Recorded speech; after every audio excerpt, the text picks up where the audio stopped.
नमस्कार, हरियाणा न्यूज देख रहे हैं आप। मैं हूं आपके साथ केशव कुमार। कुलदीप बिश्नोई के इस्तीफे देने के साथ ही आदमपुर के लिए उपचुनाव होना तय हो गया था। अब आदमपुर में उपचुनाव को लेकर सरगर्मियां काफी तेज हैं और सभी राजनीतिक दलों की नजर जो है वो टिकी हुई है आदमपुर पर। भाजपा एक तरफ जहां यह चाहेगी कि उसकी जीत लगातार बरकरार रहे, यानी कि कोई भी उपचुनाव मौजूदा सरकार का रिपोर्ट कार्ड होता है, इसलिए वो चाहेगी कि सरकार की नीतियां सफल हैं, ये संदेश वो पूरे प्रदेश में चुनाव जीतकर दें। कांग्रेस पार्टी किसी भी सूरत में यहां पर अपना वर्चस्व कायम करना चाहेगी और आम आदमी पार्टी वो चाहेगी कि अगर जीते तो भी फायदा है और दूसरे स्थान पर रहे तो भी फायदा है और तीसरे स्थान पर रहे तो भी फायदा है।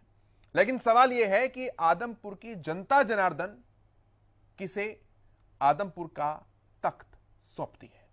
बहुत से सियासी समीकरण हैं, सब पर हम चर्चा करेंगे, बातचीत करेंगे, लेकिन उससे पहले जरा रिपोर्ट आप देख लीजिए।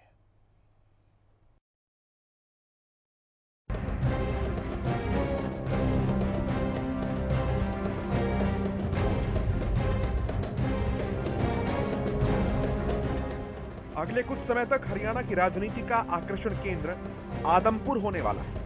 जी हां, आदमपुर उपचुनाव में जीत हासिल कर सभी राजनीतिक दल अपना अपना संदेश हरियाणा वासियों तक पहुंचाना चाहते हैं। भाजपा जहां इसे प्रदेश सरकार की नीतियों के नतीजों के रूप में गिनवाएगी, वहीं कांग्रेस कुलदीप बिश्नोई के गढ़ में सेंध लगाने में कोई गुंजाइश नहीं छोड़ेगी। वहीं आम आदमी पार्टी के लिए यहां सब हरा ही हरा है, मतलब पाना ही पाना है। और शायद इसीलिए केजरीवाल ने मिशन 2024 के लिए आदमपुर के गढ़ में जाकर सीधी चुनौती देने का फैसला लिया। पूर्व सीएम चौधरी भजनलाल का 52 साल से इस सीट पर एक छत्र राज है। कुलदीप बिश्नोई के कांग्रेस से भाजपा में चले जाने के बाद अब यहां कांग्रेस मजबूत स्थिति में नहीं है, जिसका फायदा आम आदमी पार्टी लेना चाहती है। आम आदमी पार्टी विजेता रही तो सबसे बेहतर होगा, अगर दूसरे नंबर पर रही तो कांग्रेस को पछाड़ने का बड़ा संदेश जाएगा। किसी कारण अगर तीसरे स्थान पर रही तो भी मतदाता आपको त्रिकोणीय मुकाबले में आंकना शुरू करेंगे। वहीं आदमपुर के जातीय समीकरण क्या कहते हैं, आप ये भी जान लीजिए। कुल मतदाता 1,67,000, 56,000 जाट मतदाता, 26,000 बिश्नोई मतदाता, 38,000 अनुसूचित मतदाता, 32,000 पिछड़ा वर्ग मतदाता, 12,000 पंजाबी ब्राह्मण बनिया मतदाता, 3,000 मुस्लिम मतदाता। वहीं आदमपुर के पूर्व विधायक और भाजपा नेता कुलदीप बिश्नोई ने दिल्ली के मुख्यमंत्री अरविंद केजरीवाल पर शराब बांटकर भीड़ जुटाने का आरोप लगाया। बिश्नोई ने केजरीवाल के हरियाणा के छोरे वाले बयान पर क्या कुछ कहा, आप ये भी सुनिए। बताना चाहता हूं कि आप तो बहुत नए हैं अभी राजनीति में। बड़े बड़े धुरंधरों ने प्रयास किया कि चौधरी भजनलाल जी की दुकान को आदमपुर में बंद कर दें, लेकिन मेरे आदमपुर की जनता ने उनकी दुकानें बंद कर दी। हिसार के बारे में कहीं मैं तो हिसार का हूं, मैं तो हरियाणा का हूं, अच्छा ड्रामा था। अगर आप हिसार के हैं, आपकी चाची जी अगर आदमपुर की हैं, वो भी हमारे परिवार की हैं, लेकिन अगर आप कहते हैं कि हम उनके, तो मैं आपसे पूछना चाहूंगा, इतने साल हो गए आपको मुख्यमंत्री बने, क्या आपने हिसार के लिए किया है? क्या आपने आदमपुर के लिए किया है? क्या आपने हरियाणा के लिए किया है? सिर्फ वोट के लिए इस प्रकार लोगों को गुमराह करना किसी प्रदेश के मुख्यमंत्री को शोभा नहीं देता। आप हरियाणा में आए, अगर आप कहते हो मैं हरियाणा का हूं, तो क्यों नहीं आपने एसवाईएल पानी का जिक्र किया? अपने स्पीच में एक शब्द जो हरियाणा के किसानों की जीवन रेखा, उसके बारे में आपने चर्चा भी नहीं। वहीं आदमपुर में भाजपा को एक बड़ा झटका भी आज लगा।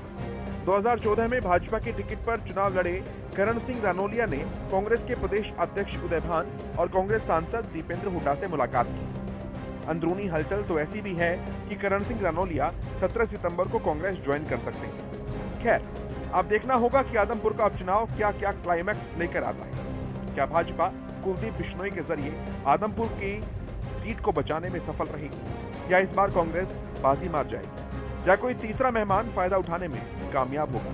इन सब सवालों के जवाबों पर यही कहा जा सकता है कि पिक्चर अभी बाकी है। Bureau report, Haryana news. चलिए सवालों के जवाब तलाशते हैं। जो पैनल मेरे साथ जुड़ा है उनका परिचय मैं सबसे पहले आपसे कराऊं। हमारे साथ यशपाल बत्रा जी हैं, आप भारतीय जनता पार्टी के प्रवक्ता हैं। रजवंत नाहिनवाल जी हैं, इंडियन नेशनल लोकदल के प्रवक्ता हैं। मनीष खटाना जी हैं, कांग्रेस पार्टी के प्रवक्ता हैं। डॉक्टर पंकज बेनीवाल बतौर आम आदमी पार्टी के प्रवक्ता अभी हमारे साथ जुड़ जाएंगे। विवेक चौधरी जी जेजेपी के प्रवक्ता हमारे साथ हैं और वरिष्ठ पत्रकार के तौर पर राजकुमार सिंह जी हमारे साथ हैं। बहुत स्वागत है आप सभी का हरियाणा न्यूज पर।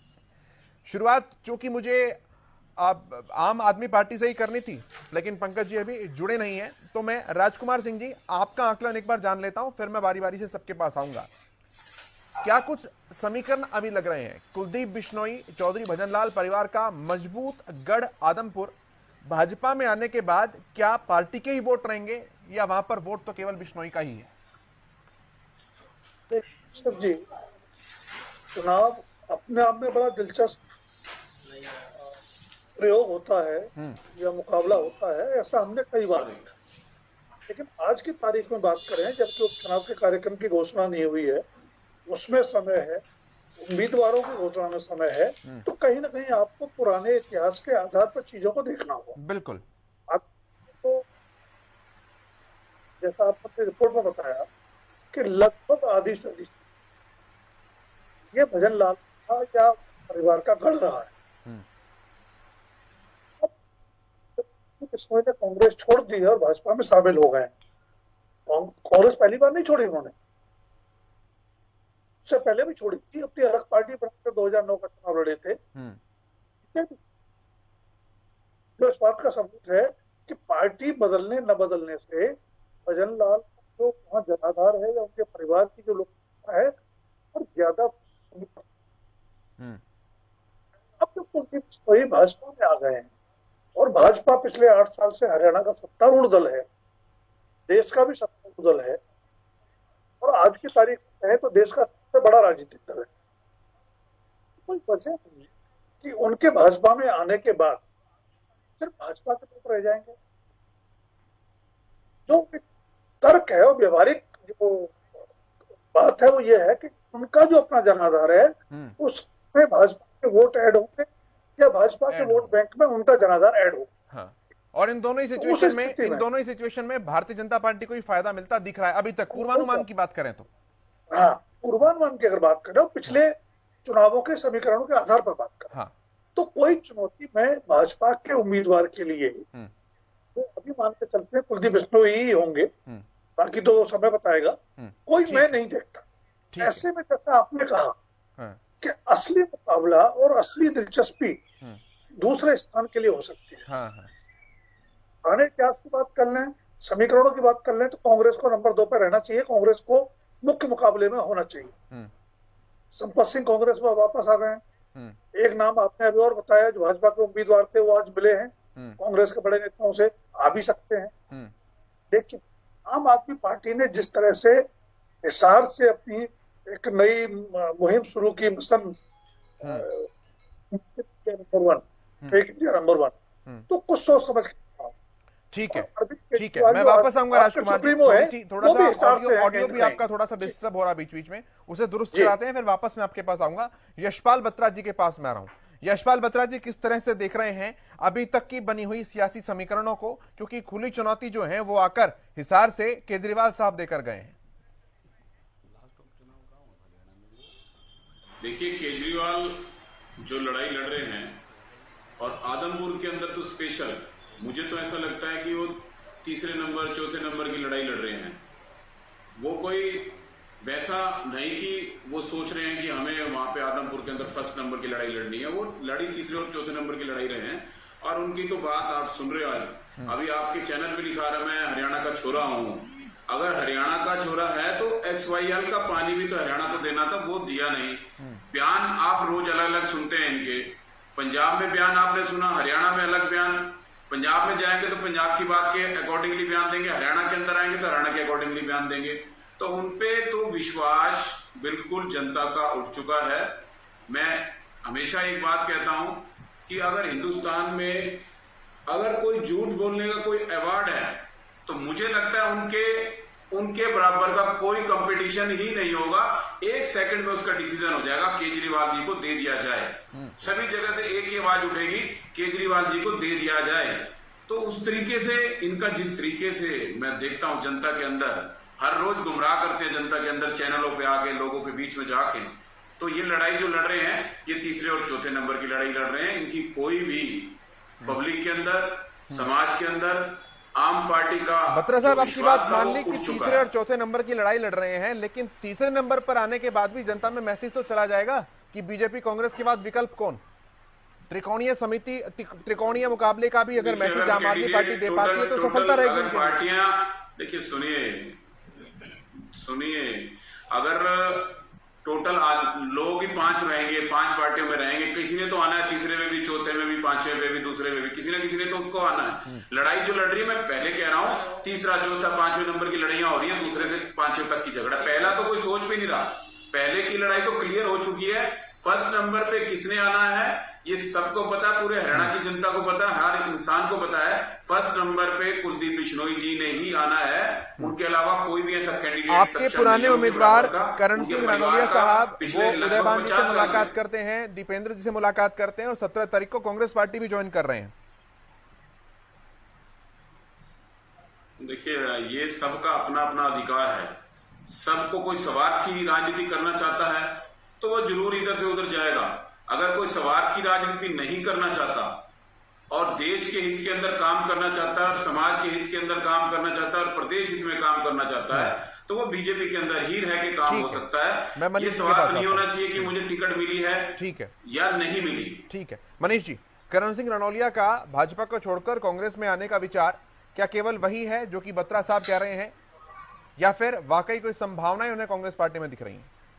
देखिए, भारतीय जनता पार्टी ने चाहे 2014 का इलेक्शन हो, चाहे 2019 का इलेक्शन हो, जितने भी कांग्रेस से जो लीडर थे उनको जो छोड़ के गए, सबको पार्टी में जगह दी, उनको टिकट दी।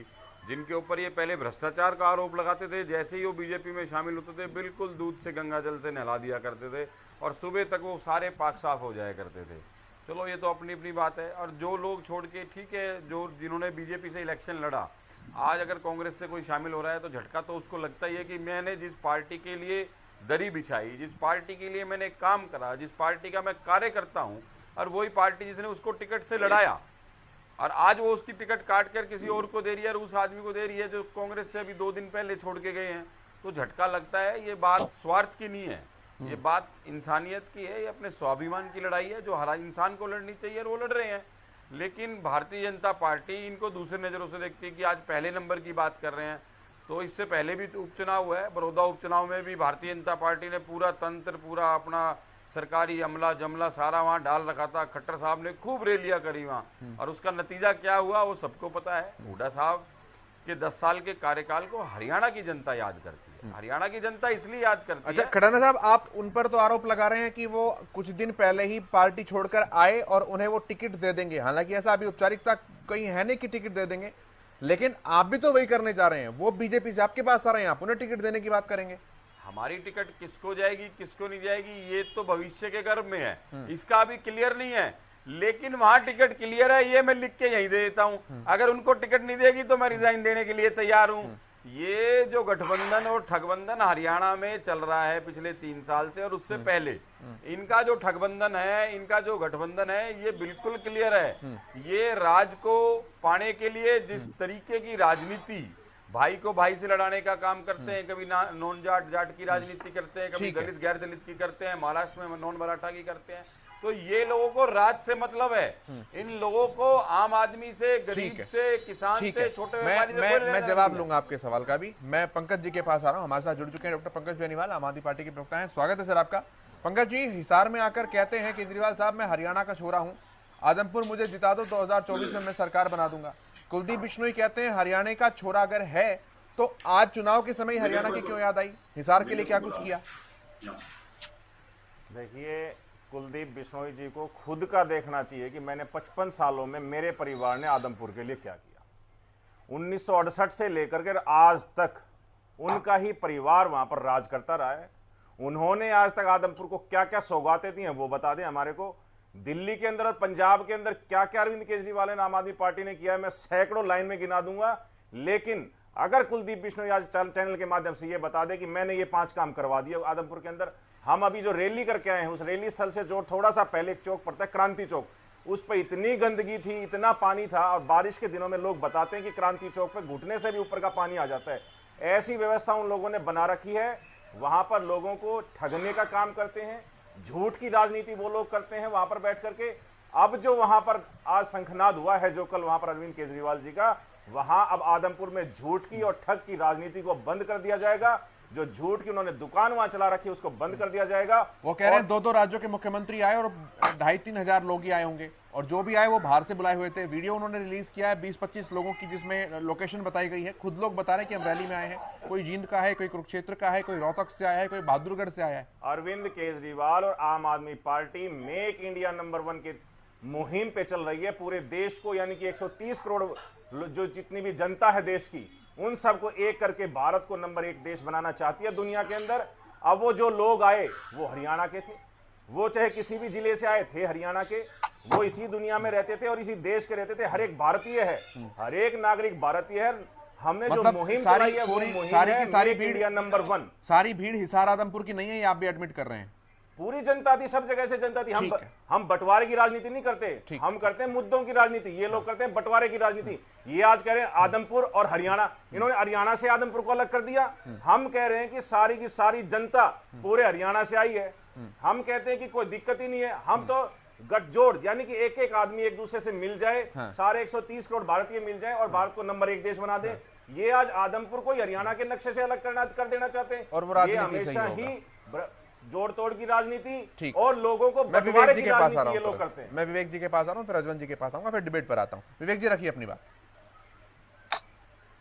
केशव जी, सभी प्रवक्ताओं को सुनने का काम किया। कैसे कांग्रेस के प्रवक्ता साथी कह रहे थे कि हमारे से जो गया उसको टिकट दे रहे हैं, दरी बिछाने वाले का क्या होगा।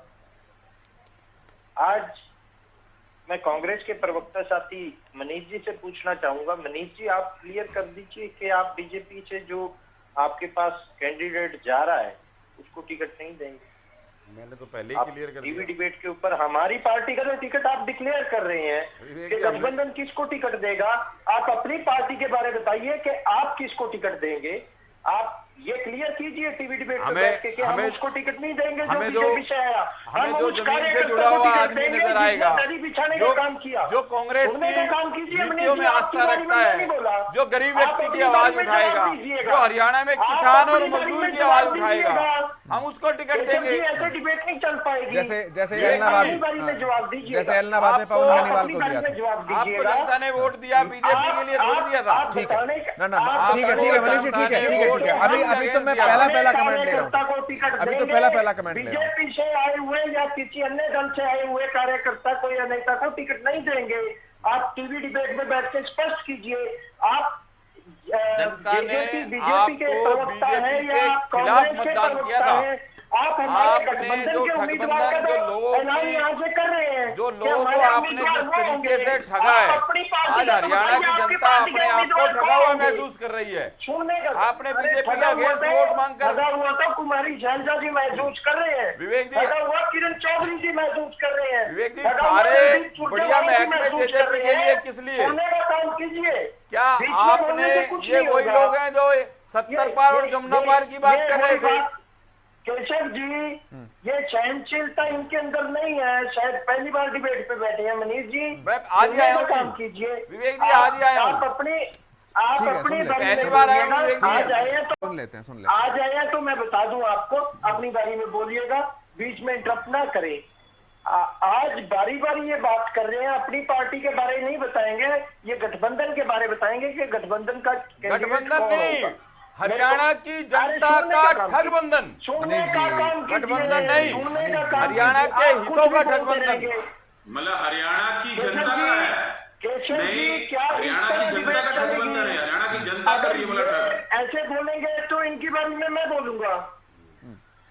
ये बोल रहे थे, मैं बिल्कुल नहीं बोला। सुनने का काम कीजिए, सहनशीलता रखिए। आज कहीं ना कहीं आम आदमी पार्टी के प्रवक्ता को भी मैंने सुनने का काम किया। आम आदमी पार्टी के प्रवक्ता कह रहे हैं कि हमने ऐसे करेंगे, वैसे करेंगे, दिल्ली में ये कर दिया, पंजाब में ये कर दिया। मेरे बीजेपी के प्रवक्ता साथी ने बताया कि झूठ बोलने का काम किस तरह हरियाणा में किया, किस तरह पंजाब में किया और किस तरह दिल्ली में इन्होंने किया।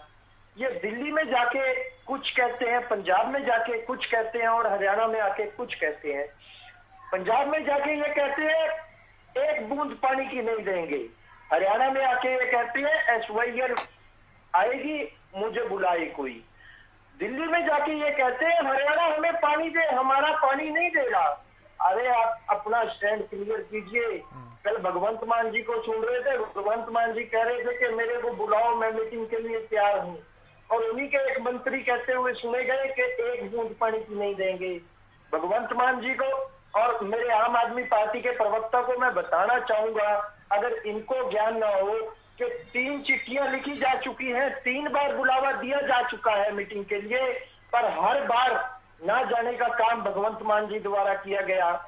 अगर आम आदमी पार्टी कहती है कि उन्होंने कुछ किया है और कुछ करना चाहते हैं, जिस तरह हरियाणा का छोरा होने की बात वो कर रहे हैं, आज तक उन्हें हरियाणा याद नहीं आया। ठीक है, उनको तो अगर हरियाणा के छोरे वो थे तो सरकार पंजाब में बनते ही पहले अनाउंसमेंट करनी चाहिए थी कि हरियाणा के हकों का पानी मिलेगा। मैं आम आदमी पार्टी के प्रवक्ता से पूछना चाहूंगा, हाँ या ना में जवाब दे कि SYL बननी चाहिए, मिलनी मैं भी चाहिए पूछना हरियाणा को चाहूंगा पानी, कि आप या लोग नहीं सिर्फ मिलना मलाई चाहिए? खाओगे या आप लोग भी पानी कभी लेके आओगे?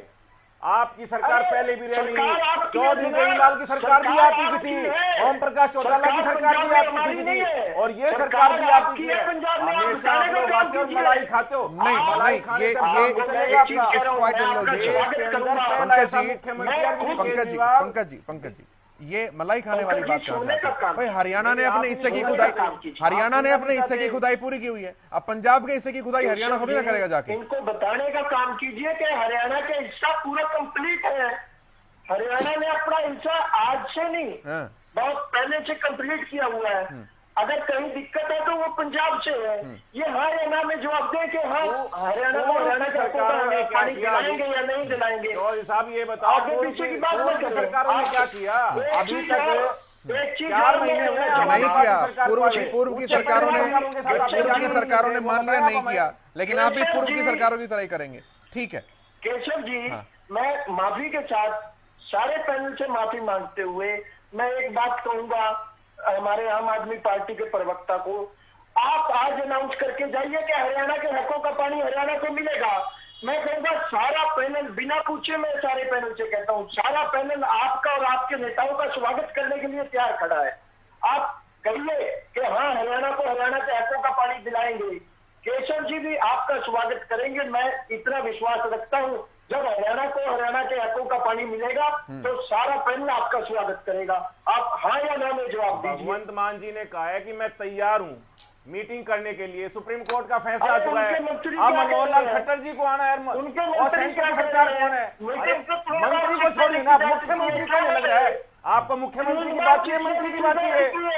मुख्यमंत्री ने कहा है कि मैं बात करने को तैयार हूँ, सेंटर की मध्यस्थता चाहिए और मनोहर लाल खट्टर को आना चाहिए। अब आप लोग आगे क्यों नहीं आ रहे हैं? जब चलिए ठीक है, मैं अपने मुद्दे पर वापस आ रहा हूँ, मैं अपने मुद्दे पर वापस आ रहा हूँ और रजवंत जी के पास में आ रहा हूँ। ठीक है सर, ठीक है, मैं कह रहा हूँ कि भगवंत मान जी जब तैयार है, ठीक है, मैं अपने आदमपुर पर वापस आ रहा हूँ, आदमपुर पर वापस आ रहा हूँ। विवेक जी, मैं आदमपुर पर वापस आ रहा हूँ, उनकी बारी में उनसे सवाल लूंगा। उन्होंने ये कहा था कि अगर मैंने काम किया हो दिल्ली की जनता से तो मुझे वोट देना। 70 में से 62 सीट लेके आए थे सिर्फ इसी बात के ऊपर। ऐसे नहीं किया आप लोगों की तरह झूठ की राजनीति नहीं की। ठीक है, खट्टर के खिलाफ तो वोट मांगी और फिर खट्टर की गोली में जाके बैठे। ठीक है सर, मैं रजवंत जी के पास आ रहा हूँ। अच्छा ठीक है, अरे सर टॉपिक के ऊपर रहिए आप लोग। विवेक जी टॉपिक के ऊपर रहेंगे, हम नहीं भाग रही इधर उधर, डी ट्रैक होता है।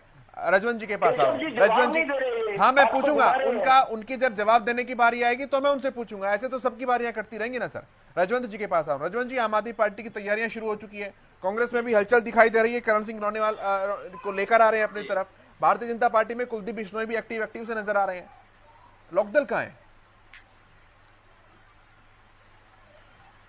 देखिए केशव जी, मैं लोकदल की भी बताऊंगा। सबसे पहले तो अभी जो बात चल रही थी, मैं एक बार जरूर उस पर आना चाहूंगा कि जो अभी बात चल रही थी हरियाणा का छोरा, मैं एक चीज पूछना चाहूंगा कि 3 बार दिल्ली का मुख्यमंत्री की शपथ ले चुके हैं जो लोग, उनको आज याद आया है कि हरियाणा का छोरा।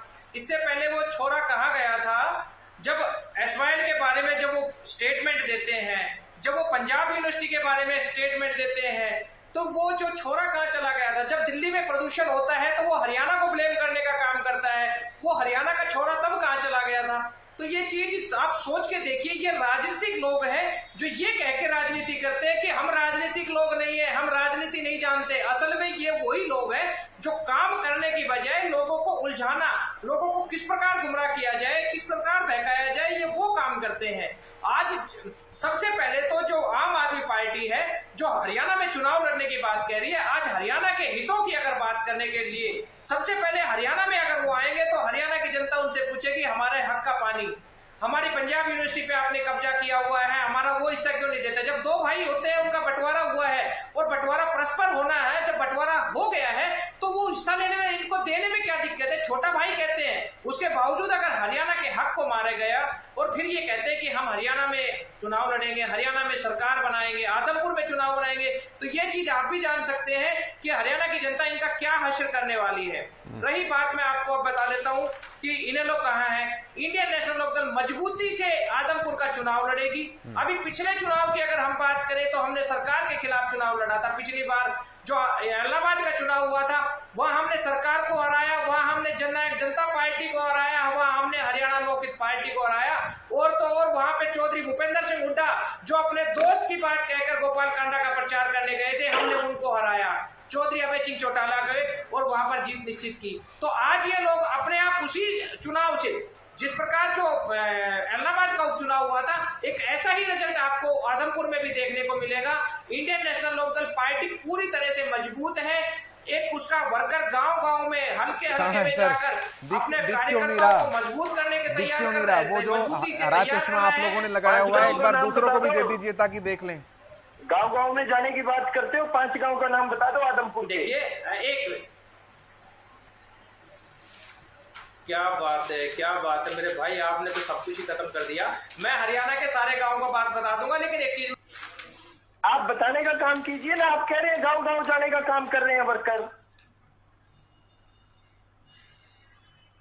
और इंडियन नेशनल की बात बता कह रहे हो कि 5 गांव का दिख नहीं रहे। मैं आपको दिखने की बात बताता हूँ। जब इनेलो पार्टी का वर्कर आज गांव में जा रहा है, तभी चर्चा का विषय बना हुआ है कि आज Indian national Lokdal party Chaudhary Om Prakash Chautala, Chaudhary Abhay Singh Chautala गांव-गांव में जाकर अपनी पार्टी को मजबूत करने का काम कर रहे हैं। और सम्मान रैली का न्योता दे रहे हैं ना वो तो सर। तो आप इसका मतलब क्या देखना चाह रहे हैं? क्या चुनाव घोषित हो गए?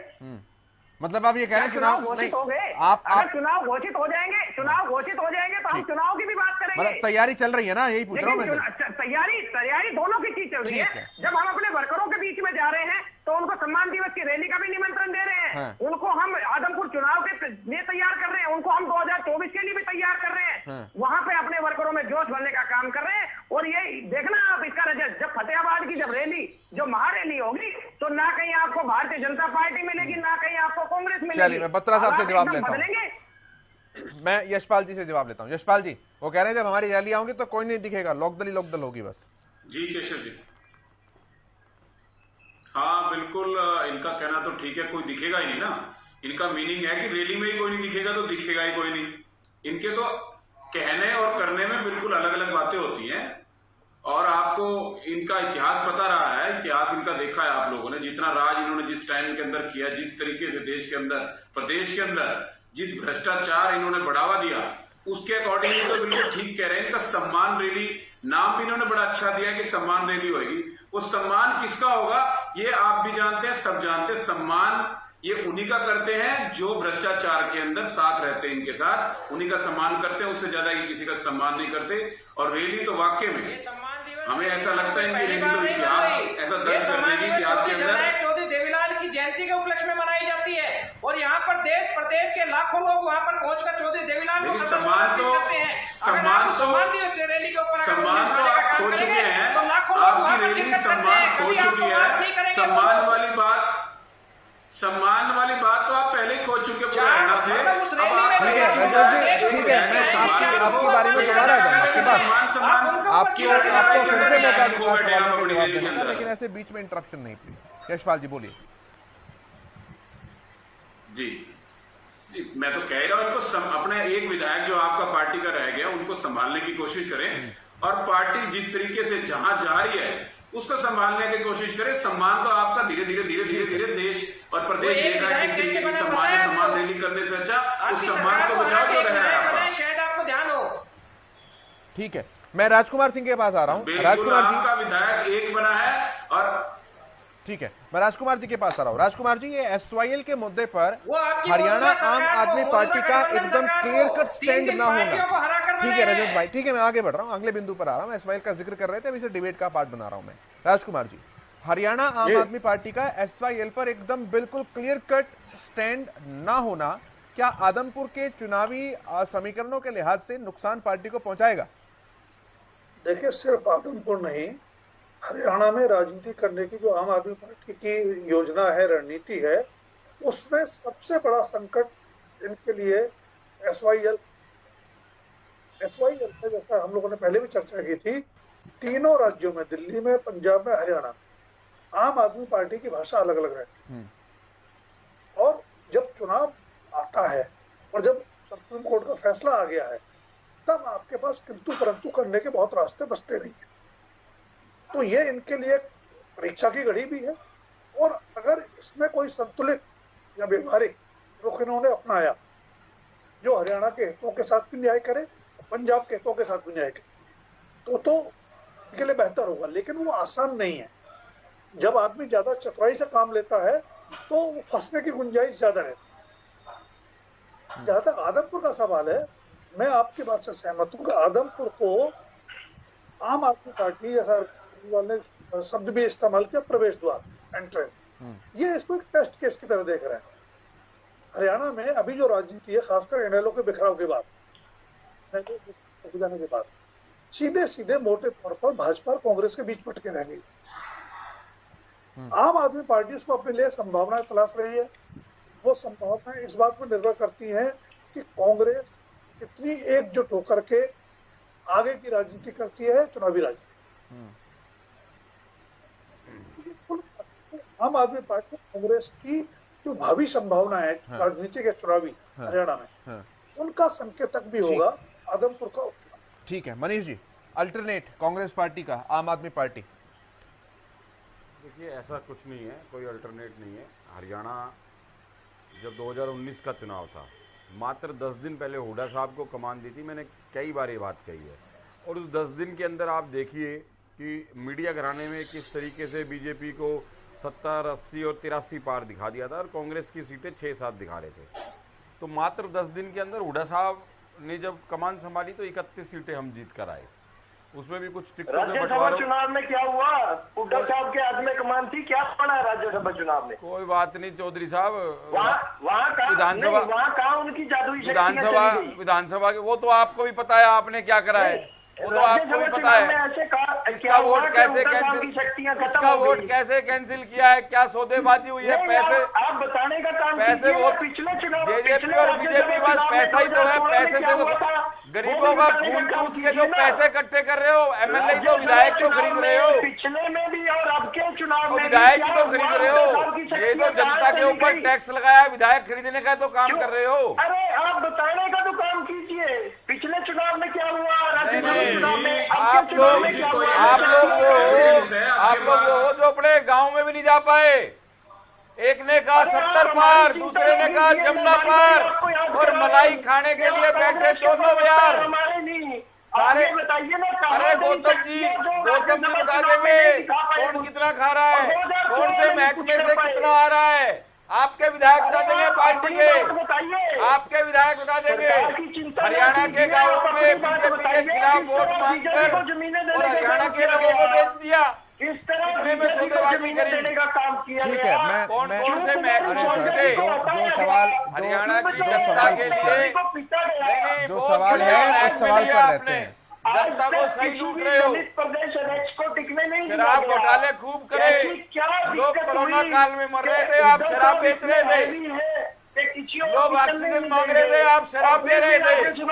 राज्यसभा चुनाव ठीक है विवेक जी, शराब बेच रहे थे। ठीक है मनीष जी, माइनिंग घोटाला, शराब घोटाला, बिजली घोटाला, मनीष जी आपके पास जवाब तो दे रहा हूँ। जाएंगे, मैंने पूछा राज्यसभा चुनाव में और भ्रष्टाचार ठीक है निगम चुनावों में क्या रहा? ठीक है, अरे ठीक है सर, जब उन मुद्दों पर बात करेंगे तो उन मुद्दों पर बात रख लीजिएगा। अभी मेरा सवाल है मनीष जी, मलाईदार महकमों के लिए एक साथ बैठ गए। अच्छा ये मलाईदार, एक सेकंड विवेक जी, ये मलाईदार मंत्रालय की परिभाषा बताइए मनीष जी जरा।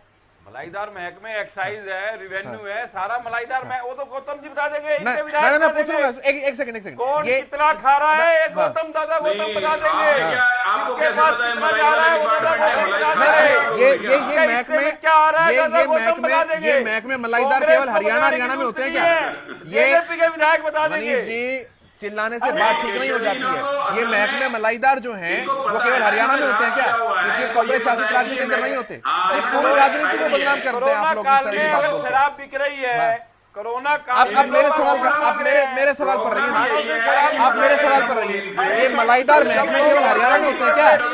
नहीं, ये मलाईदार महकमे सिर्फ हरियाणा में होते हैं। क्यों नहीं आपके नेता प्रेस कॉन्फ्रेंस करते? फैक्ट लेके आइए। हवाई बातें ठीक है, मैं फैक्चुअल बात कर रहा हूँ, अपने सवाल पर वापस आ रहा हूँ मनीष जी। मैं फैक्चुअल बातें कर रहा हूँ, अपने सवाल पर वापस आ रहा हूँ। देखिए, अगर आप इसी तरह से करते रहेंगे तो मुझे दोनों को स्किप करना पड़ेगा। विवेक जी, अगर आप ऐसे ही करते रहेंगे मुझे दोनों को स्किप करना पड़ेगा। कोई किसी की बात नहीं समझ पा रहा है। मैंने जी बोल रहे हैं आप, ठीक है, अब दोनों ही रुक जाइए। आपकी आवाज जनता बंद कर देगी। आप दोनों ही रुक जाइए। अरे आपकी कर तो दी, हमारी तो 31 सीटें हैं, कोई दिक्कत नहीं है, बढ़ के आएंगे। विवेक जी और मनीष जी को आमने सामने लीजिए, लड़िए आप कितना लड़ना है। नहीं, सरकार टू विंडो में लीजिए,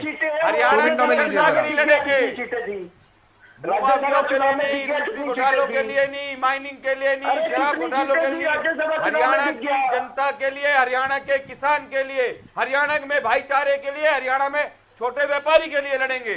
जीजा जी को जमीनें बेचने के लिए, देने के लिए, गिफ्ट करने के लिए लड़ेंगे। तो इंक्वायरी क्यों नहीं कराते? 8 साल से सरकार में बैठे हो, करा लो इंक्वायरी, प्रदेश अध्यक्ष को पीटने के लिए इंक्वायरी करा लो।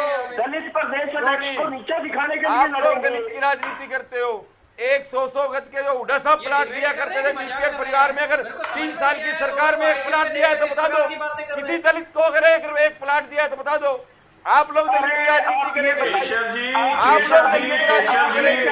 मनीष केशव जी, आप राजनीति करें, सारे प्रवक्ता जो पैनल बैठा है वो सुनिए।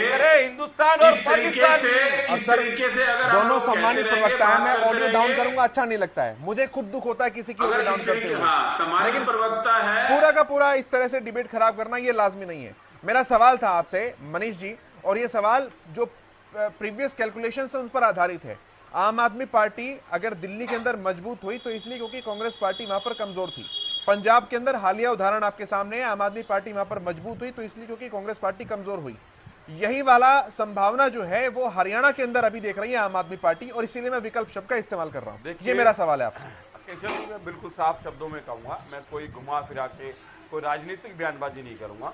दिल्ली के अंदर 15 साल हमारी मुख्यमंत्री शीला दीक्षित जी ने स्वर्गीय बहुत बढ़िया काम करा। उनके बाद कॉमनवेल्थ के बाद हम वहाँ पर जरूर डाउन हुए, और जो एक मेन जो चेहरा था उसके कारण दिल्ली हम लूज कर गए। ठीक ऐसा ही पंजाब में कैप्टन साहब से, और जब जो हालिया चला उसके कारण हम पंजाब लूज कर गए।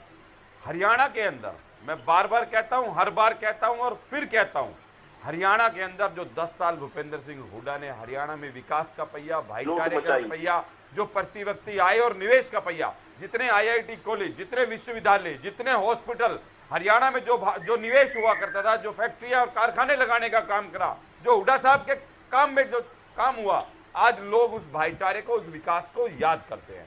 हुड्डा साहब आज हरियाणा में चेहरे हैं, चेहरों पर रखकर हम जो चुनाव लड़ेंगे वो आप आगे आने वाले टाइम में देखेंगे कि मतलब आपको लगता है कि कांग्रेस पार्टी मजबूत है, ना तो आदमपुर और ना ही पूरे हरियाणा प्रदेश के अंदर आम आदमी पार्टी सेंध नहीं लगा सकती है। मैं कह रहा हूं हुड्डा साहब के नेतृत्व में 2024 में भी हम चुनाव जीतेंगे, सरकार बनाएंगे। ठीक है, गरीब व्यक्ति के लिए। और ये जो उपचुनाव है, इससे पहले बड़ौदा भी उपचुनाव आपने देखा और ये भी देखा। ठीक है, पंकज जी के पास आता हूं। पंकज जी, हर एक राजनीतिक दल अपना अपना वोट बैंक बना कर रखता है, किसका कौन सा वोट बैंक है वो ओपनली ना कोई बोलता है, ना इस तरह से बात सामने रखनी चाहिए।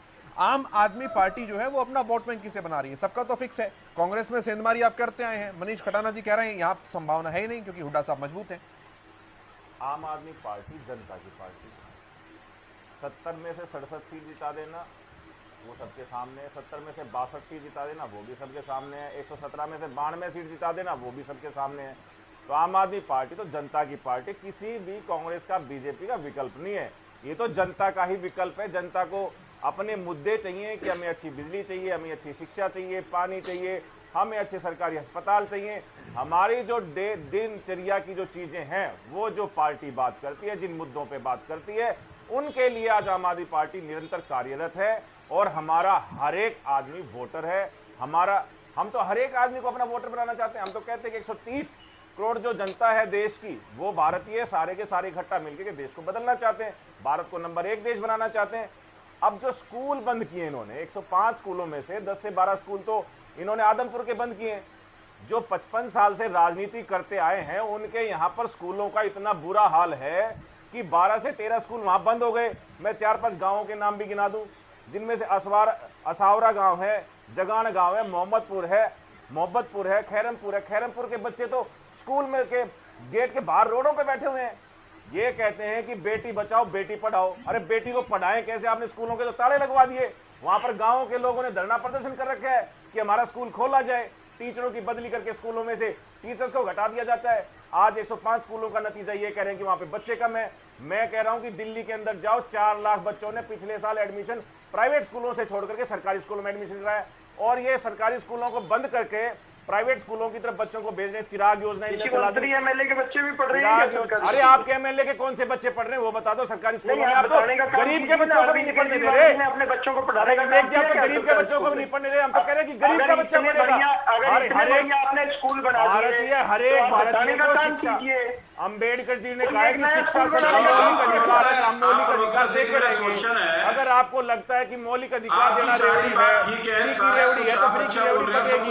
अगर आपको लगता है कि शिक्षा फ्री की रेवड़ी है तो देश की जनता को पूरी की पूरी फ्री शिक्षा, अच्छी शिक्षा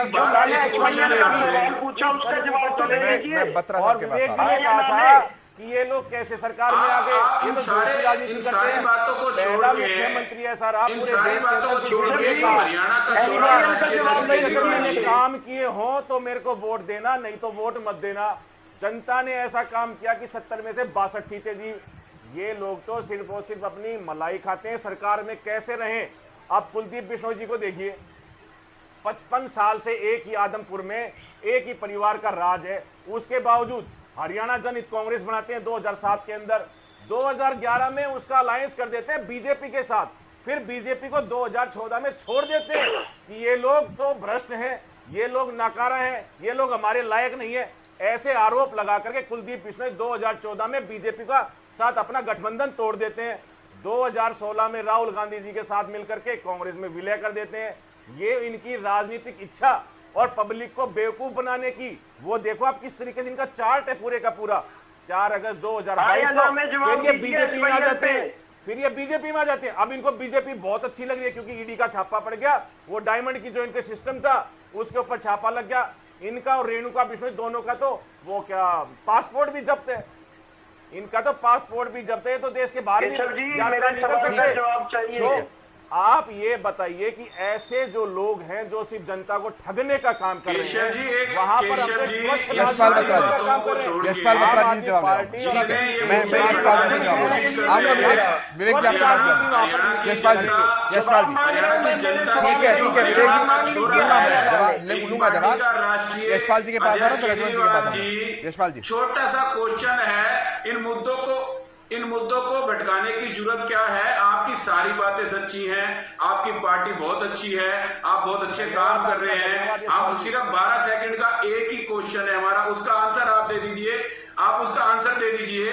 क्या SYL का जो हरियाणा का हक है वो हरियाणा का छोरा देगा, या ऐसे ही गुमराह करता रहेगा लोगों को जैसे आप अभी गुमराह कर रहे हैं चैनलों पे बैठ के, ऐसे ही झूठ बोलेगा जैसे आप बोल रहे हैं। देश का नाम विश्व पटल पर रखा और पूरे विश्व के अंदर हरियाणा के छोरे ने दिल्ली का नाम, हरियाणा का नाम और पूरे भारतवर्ष का नाम चमकाया है। आप फिर भटक रहे हैं। आप मैं नहीं भटक रहा, मैं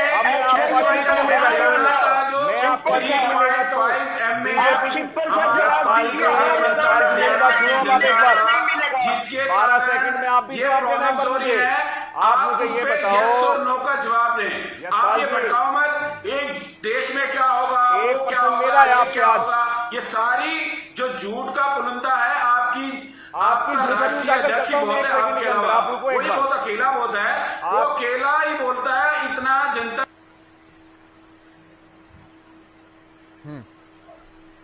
यशपाल जी आप बताएं, जवाब चाहिए, ज्यादा कुछ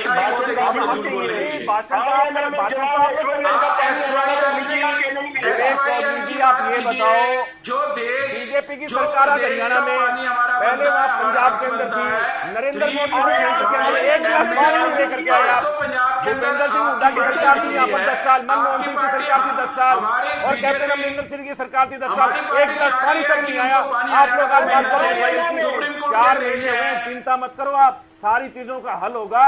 और भगवंत मान जी ने, हल क्या होगा, भगवंत मान जी ने इन्विटेशन दिया है, मनोहर लाल खट्टर जी को भेज दो, उधर से सेंट्रल गवर्नमेंट से टकरा दो। जब वोट लेने मैं पानी नहीं दूंगा, मैं ऐसे नहीं करूंगा, मैं वैसे, ये झूठ और भगवंत मान जी ने पहल कर दी है, क्योंकि आप लोगों का भगवंत मान जी ने पहल कर दी है कि आप आइए और फैसला निकालिए। कुछ बोलते हैं दिल्ली के अंदर सेंटर में मोदी की सरकार है, खट्टर की सरकार है, पहले वहां पर आप लोग सरकार थी,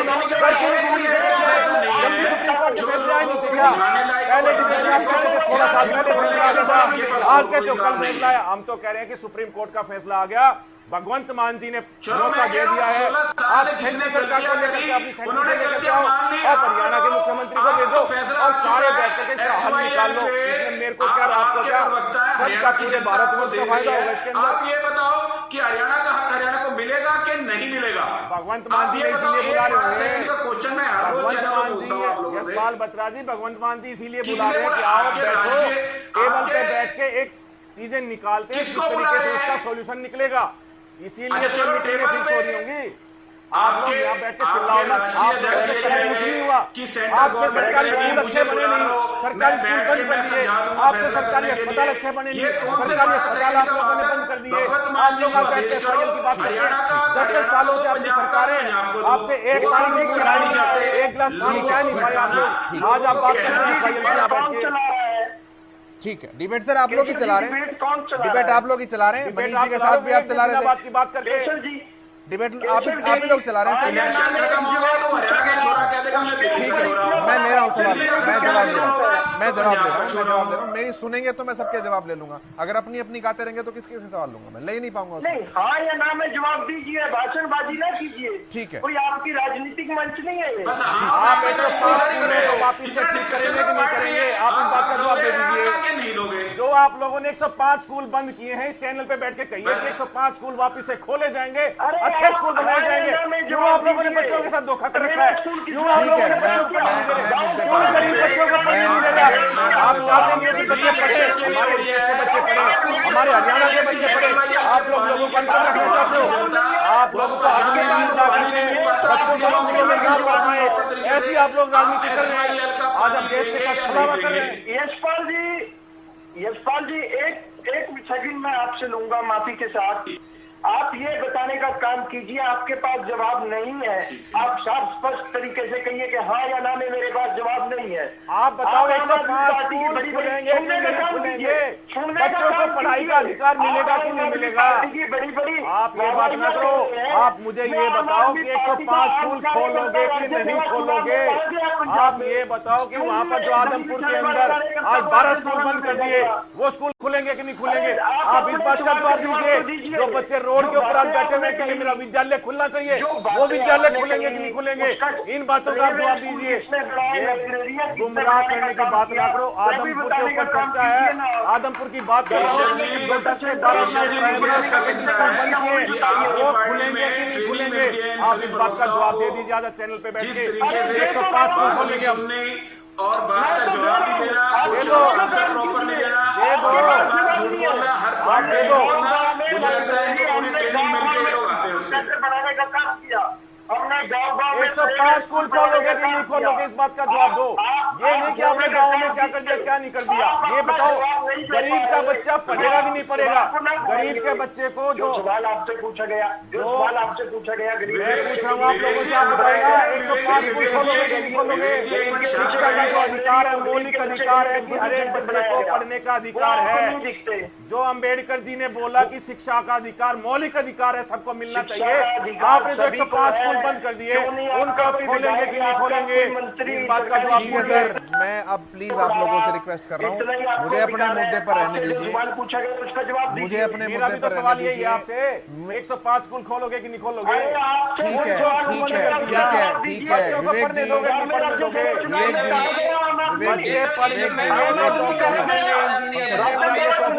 जी, पंकज जी, किसी कार्यकर्ता को टिकट नहीं दे पाए।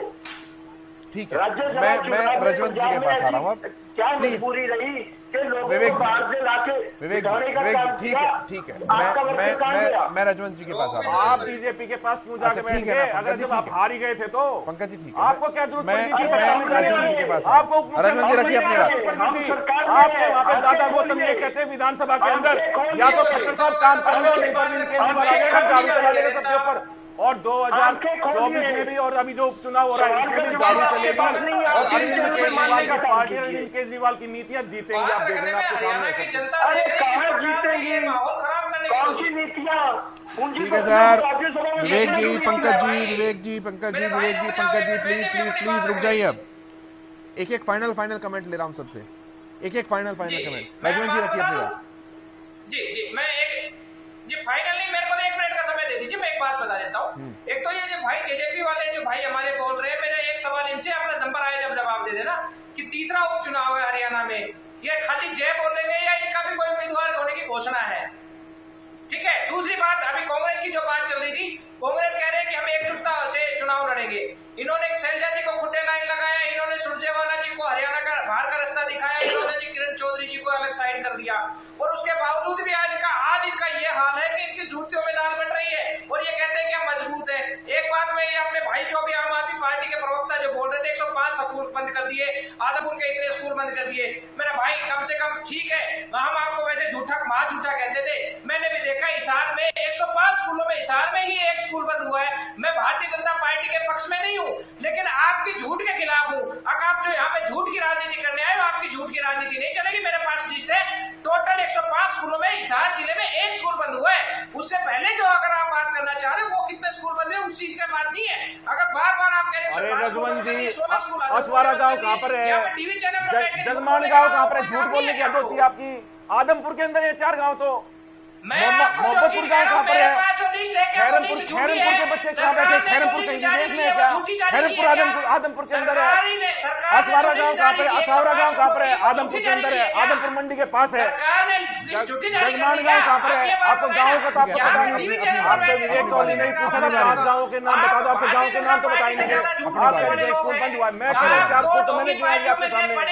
बनने का कोशिश कर रहे हैं। ठीक है, मैं आगे बढ़ रहा हूँ। पहले हम तो भारतीय जनता राजकुमार जी, राजकुमार जी के पास आ रहा हूँ। ठीक है सर, ठीक है, समय की थोड़ी सी कमी है। राजकुमार जी के पास आ रहा हूँ। राजकुमार जी, फाइनल कमेंट ले पाऊंगा मैं सिर्फ। उसके बाद हरियाणा में राजनीति करने की राजकुमार जी।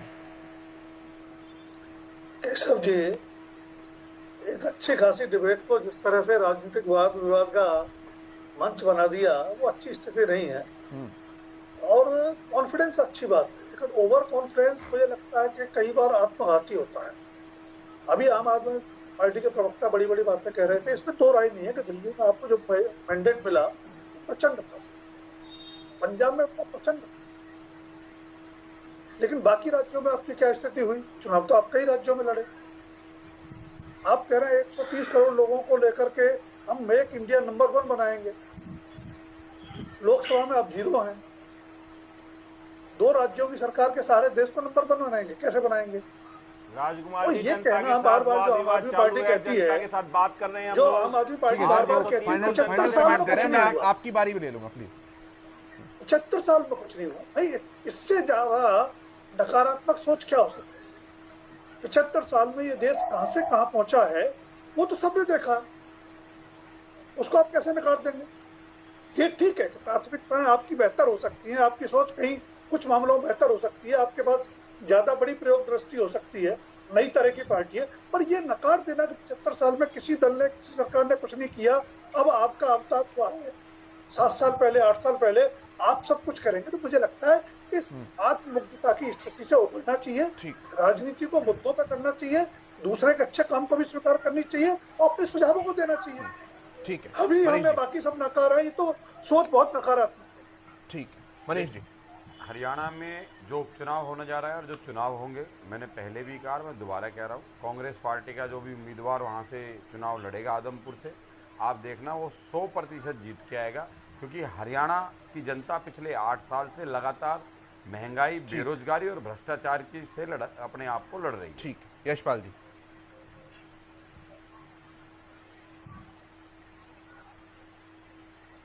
यशपाल जी आवाज पहुंच रही है आप तक? कनेक्शन लॉस्ट है शायद उनका। विवेक जी आपके पास आ रहा हूं, फाइनल कमेंट। केशव जी, किस तरह से आम आदमी पार्टी के प्रवक्ता ने जवाब देने का काम नहीं किया, और मेरे बारी बारी पूछने से कि आम आदमी उस टाइम कहा गया जब पंजाब में राज्यसभा के उम्मीदवार भेजे गए, उनमें इनका एक भी वर्कर नहीं दिखा, पूंजीपतियों को इन्होंने भेजने का काम किया, उसका जवाब भी इनके पास नहीं था। SYL के ऊपर इनसे सवाल पूछा गया, उसके पास इनके पास जवाब नहीं था। और चंडीगढ़ का सवाल पूछा गया, किसी भी सवाल का इन्होंने जवाब देने का काम नहीं किया। इनके नेता भी झूठ बोलने का काम करते हैं और ये भी झूठ बोलने का काम करते हैं। मेरे कांग्रेस के साथी कह रहे थे कि हुड्डा साहब ने इतना निवेश लाए, फैक्ट्रियां लगवाई। मैं उनके ज्ञान के लिए बताना चाहूंगा, हुड्डा साहब जितना 10 साल में निवेश नहीं ला सके, उतना हमने 3.25 साल में लाने का काम किया। ठीक है, कहते थे कि मारुति गुजरात में चली गई, इंडिया गेट में, अजमेर में, कहां पर फैक्ट्री खोल दिया आपने? खरखोदा में आके देखिए किस तरह से प्लांट लगा है, जो लग गया प्लांट, हो गया चालू, खरखोदा प्लांट लग गया। कहीं आपने देखा नहीं क्या? नहीं, मैंने देखा नहीं थी खरखोदा का प्लांट। ठीक है पंकज जी, जल्दी से रखिए अपनी बात, समय बहुत कम है। और रिबन काटने से प्लांट नहीं लगते। हम गठबंधन में चुनाव लड़ रहे हैं और पिछले रिबन काटने से प्लांट नहीं लगते। थोड़ा सा ऑडियो डाउन कीजिए प्लीज। चिंता कीजिए, दूसरों की चिंता ना कीजिए। पूरी ईमानदारी से लड़ेगी। ठीक है, और वहां पर जीत निश्चित ही आम आदमी पार्टी की होगी, क्योंकि आम आदमी पार्टी सिर्फ और सिर्फ जो जनता के मुद्दे हैं उन पर काम करती है और जनता को अपने साथ जोड़ने का सवालों का जवाब सोच के आइए। नंबर 1 का जो पहला जो हमारी जीत होगी वो अपने नेता से सवालों का जवाब लेके आइएगा अगली बार। बहुत शुक्रिया आप सभी का, यशपाल बत्रा जी, रजवन जी, मनीष जी, पंकज जी, विवेक जी, राजकुमार जी, चर्चा में शामिल होने के लिए, अपना कीमती समय देने के लिए। मेरे साथ इतना ही। देखते रहिए हरियाणा न्यूज। नमस्कार।